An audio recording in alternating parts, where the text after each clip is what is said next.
hukom sa ginibong drug bypass operation. Triple o 4 na doble ang bihikulong nagruso sa siyudad kang Naga. Mas complain ng police station kang Naga City Police Office. Newsbreak. Sa headlines kan mga barata, darakulang kantidad ng shabu na recover sa magkakasuway na anti-illegal drug operation sa siyudad kang Naga sin Camarines Sur. Pagpreserbar ka mga lumang sinihan sa siyudad kang Naga, suportado kan mga local artist. Motibo kan panggagadan kang Conception Group sa mga biktima, kabali ng 2 menor de edad duman sa Libon Albay, ibiniklad kan PNP. Connected Orientation Seminar kang College of Computer Studies kang Naga College Foundation naging matrayumpo. Diyos marhay na hapon. Ako si Mark Mendoza. Asin ako si Antoinette Eduardo. Kami ang sa indong tagapagatud Bareta. Suportado kan mga local artist sa siyudad ng Naga ang pinagtutulod kan siyudad na maidokumento sinda sa paagi kan voluntaryong pagpaparehistro kan sa indang grupo. Ang voluntary registration para sa local artist ang nagpapadagos ngunyan. Ang detalye sa aramdaman sa report ni Antoinette Eduardo. Positibo ang naging reaksyon kan manlain-lain na local artist sa syudad ni Naga sa pinagtutulod ngunyan kan lokal na gobyerno kan Naga na maidokumento sa paagi kan voluntaryong pagpaparehistro ninda sa syudad. Sigun ki Ms. Pemi Busquillos kan Kamhay Dance Enthusiast and Arts-Oriented Society, haluy na subot nindang pinaghahalat ang arog kaining lakdang. Suportado man kan grupo ni Mr. Roger Palacio II, Naga City Arts and Culture Coalition, ang voluntaryong pagparehistro kan mga local artists sa syudad. Matagal naming pinapangarap sana na mabuo, mag-gather yung mga local artists sa Naga City. Kasi June last year, nag-forward kami ng mga local artists sa region. And nahirapan din ako mag-gather. Nag-recommend kami sa dance, pero alam ko ang daming magagaling sa Naga City. And ito na po yung sagot dyan na sana matipon ang mga local artists from Naga City kasi yung iba namamahinga na hindi natin na nakikilala, hindi natin na-recognize at grabe ang contribution sa arts and culture sa Naga City. So this time around, nagko-call ang SEPIO, ang local government na mag-register para magkikusin yung mapping kung sisay ang constituents kang siyempre kang Arts and Culture Department ng local government. So yun na kami, nag-cooperate kami para magkigwang listing ang local government kung sisay talaga ang constituents kang Departamento kang Arts and Culture. Para man ki Ms. Bella Borja kan NCACC sa paagi kan pagpaparehistro, magkakaigwasindanin pagkakataon na magkabiristuhan asin magtarabangan. Mahalaga na maumpisahan na magkaroon ng database ng mga artists para tayo-tayo, kami-kami magkakakilanlan. Tapos mabigyan ng proper na pagbubunyi kapag merong mga activities at saka pagkikilala sa isa't isa na makagawa tayo ng mga activities na pwede magtulungan. Para sa One Media, TV48 Naga, Antoinette Eduardo, Newsbreak. Mientras tanto, maging ang pagpreserbar kan mga lumang sinihan sa siyudad ng Naga na pwedeng gamiton venue para sa mga cultural performances ang suportado kan local arts group sa Naga. May follow-up report si Melvin Machado.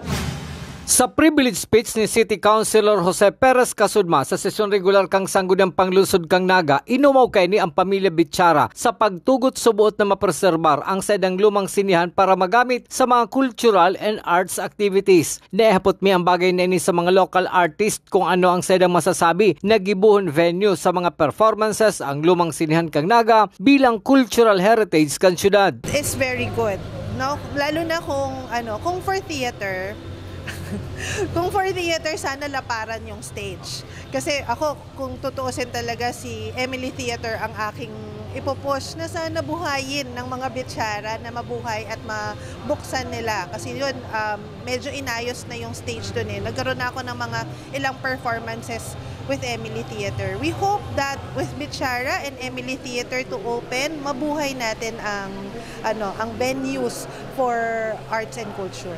Mayong pagduwa-duwa man ang pagsuporta ni Mr. Roger Palacio II kang Naga City Culture and Arts Coalition sa pinagahasing ini kang LGU Naga asin kang pamilya Bichara. Pero itong heritage, halina baga po ang mga Bichara City and then may naman katang Pasine. So most probably kung may deliberation, may ulay ang local government and Bicharas para maging venue for the theaters and artists.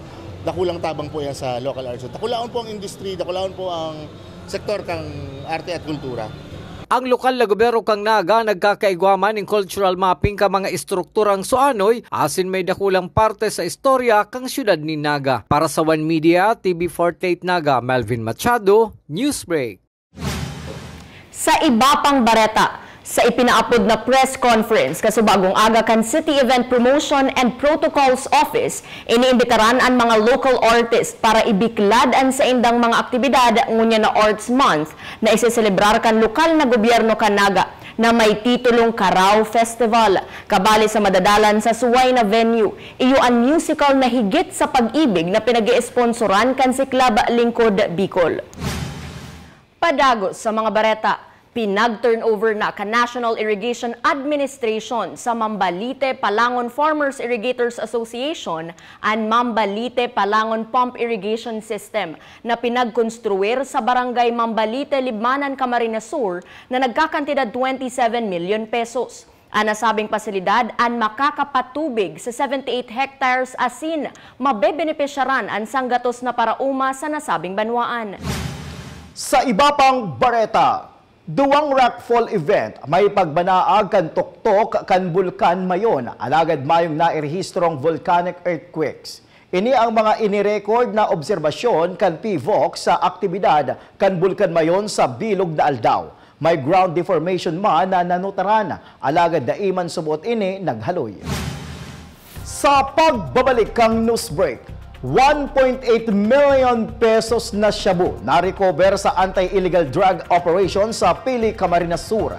Iyan asin iba pang mga bareta sa pagbuwalta kan One Media, TV48 Naga, Newsbreak. Dakom sa ginibong drug bypass operation. Triple o apat na doble ang bihikulo na gruso sa siyudad kang Naga. Mas complain ng police station kang Naga City Police Office. Newsbreak. Flight attendants, prepare for takeoff, please.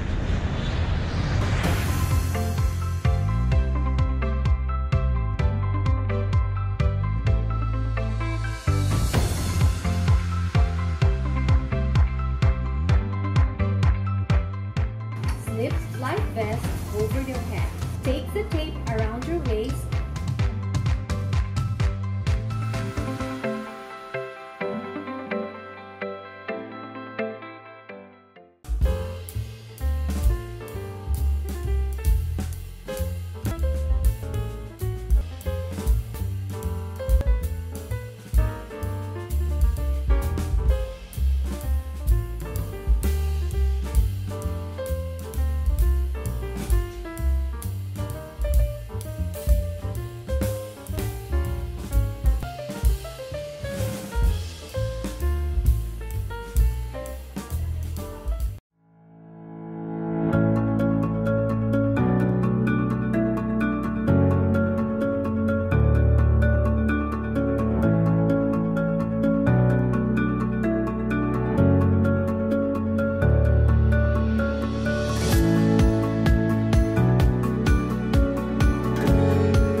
Converge is a world-class ICT company with the most resilient and superior fiber optic service in the Philippines that continues to delight millions of its users in the consumer space while serving a growing number of business clients in the SME, enterprise, and wholesale segment. Converge Business. Strength. Resiliency. Results.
Sa ginibong drug bypass operation.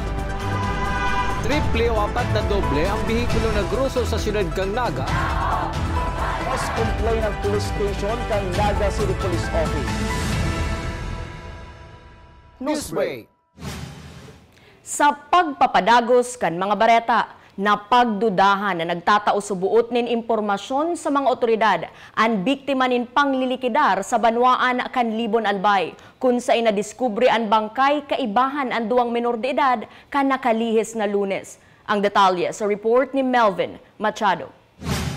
Maski may partidaryos nang nagkukumpirmar na ang sayang ama, tugang na 11 anyos asin saro pang bangkay na nag-iedad 10 anyos ang nadiscover sa tagong porsyon kang sitio Tagbak, Barangay Makabugos, Libon Albay. Kaipuan pasubot makasiguro kang Albay Police Provincial Office na iyuman agad ini ang mga personang na-report na missing kang December 30, 2023. Susog sa tagapagtaram kang Albay Police Provincial Office na si Police Captain Karen Formales, nagdesisyon ang National Bureau of Investigation na kaibahan ninda na nagpasiring sa bangin na porsyon kan barangay na ipalubong muna ini mientras na pinag-aandam ang pagpapasairarom sa DNA test. Positive na yung kapamilya niya yon dahil yung mga damit po na nakita doon sa area nakasama ng mga bangkay, ng mga kalansay ay doon nga sa mga kapamilya niya. Pero syempre, hindi naman tayo pwedeng maging conclusive dahil lang doon sa nakita na mga damit. Kaya ang ginawa po ng NBI, pansamantala po inilibing muna yung bangkay doon sa Libon Public Cemetery, pero that will be subjected for DNA examination po. Ang itinutukdong sospek sa panglilikidar sa tulong persona, kabali na ang duwang menor de edad, iyo ang Conception Group na pagdudahan subot ang biktima na nagtataong impormasyon sa mga otoridad. Ang duwang menor de edad ang idinamay na takaibahan kang dukuton ini. Ayon po dun po sa asset po ng NBI, ang isa po sa mga binanggit po nila, parang pinaghinalaan yata po ng Concepcion Criminal Gang yung tatay po nung nag-report na nakikipag-ugnayan sa kapulisan. Opo. So, ba't nadama yung dalawang minor, ma'am? Kasama po niya that time yung dalawang bata nung dinukot po yun at dinala doon sa bundok. Ang Concepcion Group ang nag-ooperar sa Libon Albay asin katay ng mga banduan asin probinsya sa Rion. Ang sedang leader ang nagadan sa police operation duman sa siyudad kang Parañaque kang nakalihis na Enero 24. Para sa One Media TV 48 Naga, Melvin Machado, Newsbreak. Mientras tanto, nangangapodan man ang Albay Police Provincial Office sa publiko sa paagi ang ng Public Information Officer na si Police Captain Karen Formales. Natulos magpaabot ng sumbong sa PNP o NBI ang si isayman na nakahiling o may pagkaaram sa nangyaring panggagadan sa tulong biktima. Sinigurman kan PNP na padago subuot nindang tinututukan ang pag-imbestigar sa nasabing kaso, katuwang ang ibang law enforcement agency. Ang inyo pong Albay Police Provincial Office, kakaibat po ang aming mga partner agencies like the NBI, yung Philippine Army, and other agency pa po. Kami po ay nananawagan sa pangunguna po ng aming Provincial Director.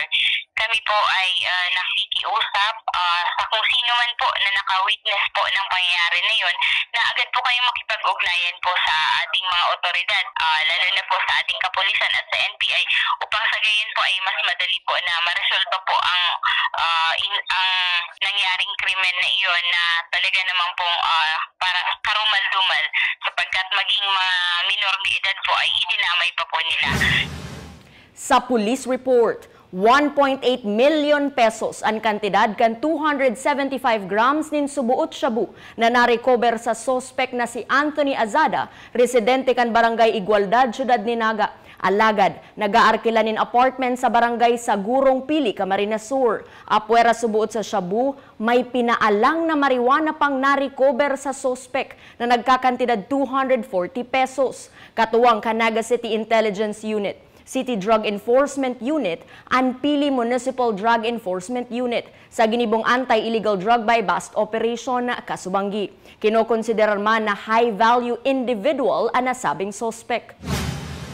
Sa iba pang police report, high-value individual man ang 35 anyos na residente kan Barangay San Agustin, Canaman, Camarines Sur na naaresto sa suway na anti-illegal drug operation sa Barangay Sabang, Syudad ning Naga kan subagong amay na pagkaaga. 55 grams ng shabu ang narecover kan mga otoridad na nagkakantidad 374,000 pesos. Pinanginotan man kang Station Drug Enforcement Unit kan Police Station No. 1, kaibahan ang City Drug Enforcement Unit as in City Intelligence Unit sa ginibong anti-illegal drug o buy-bust operation kan subagong aga. Sa iba pang bareta, Connected Orientation Seminar kan College of Computer Studies, Canaga College Foundation, naging matrayumpo. Ang detalye sa report ni Campus Correspondent Kayla Casulia. Panibagong taon, panibagong semester, bagong estudyante man ang naglaog sa College of Computer Studies. Sa saindang pagpuon, nagkaigwa ning Connected Orientation Seminar ang first year to fourth year college kan departamento na kung sain nagdiscuss man ni mga importanteng pagiromdom sa mga estudyante. Sigun kay Lorenzo Pantalla, saruining oportunidad para maging connected ang mga estudyante sa lambang saro, asin para maigay sinda kan mga dapat gibuhon. Ang purpose niya is to ma-reconnect si mga students na yaon digdi. So ang theme is connected. Connected dahil